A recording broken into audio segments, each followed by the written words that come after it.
Hey, boys and girls. It's time for Uncle Jay Explains the News. Now here's the guy who helps little minds understand big news stories, Uncle Jay. Hi, boys and girls.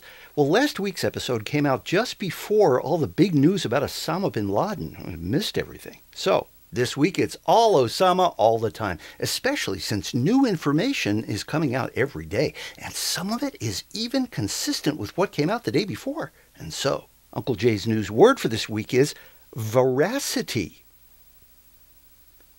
It means believable and accurate and correct. And in the news, this word usually has other words in front of it. Because, the first details of a breaking story are not always quite right.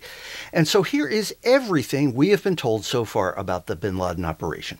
When the Navy SEALs first arrived at the house, they came upon a large battalion of guards, one person, who they killed in the first minute, but who continued to fight for another 40 minutes. When they got to the third floor, they found Osama armed, unarmed, and using his wife as a shield, who was killed, not used as a shield, and Osama was shot, once in the left eye, once over the left eye, and once in the chest. The pictures of his death are very graphic and will be released shortly, never.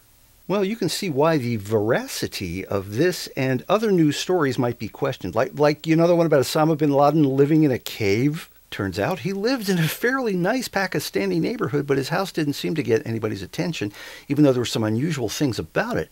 None of our Pakistani friends suspected that Osama might be in there. Well, another story with some rather fuzzy was the one about that dramatic photo. The one that was taken in the White House Situation Room of the Obama National Security Team.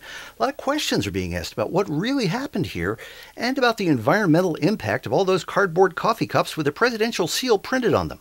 Many young people today don't know much about Osama bin Laden, except that since 9/11, the world has been forced to watch these same 20 seconds of video clips over and over. Thank goodness that in his house they found a stash of more Osama footage, and it's of Osama watching those video clips of himself over and over. Do you think he watched that? And did somebody shoot a video of that?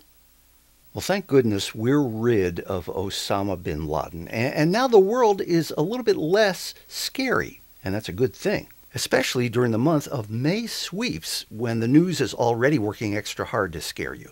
So it's good to know that he's gone. Well, there's no time for your questions this week, but keep sending your questions at UncleJayExplains.com. Check back every Monday when Uncle Jay explains the news. And remember, a great kid is great news.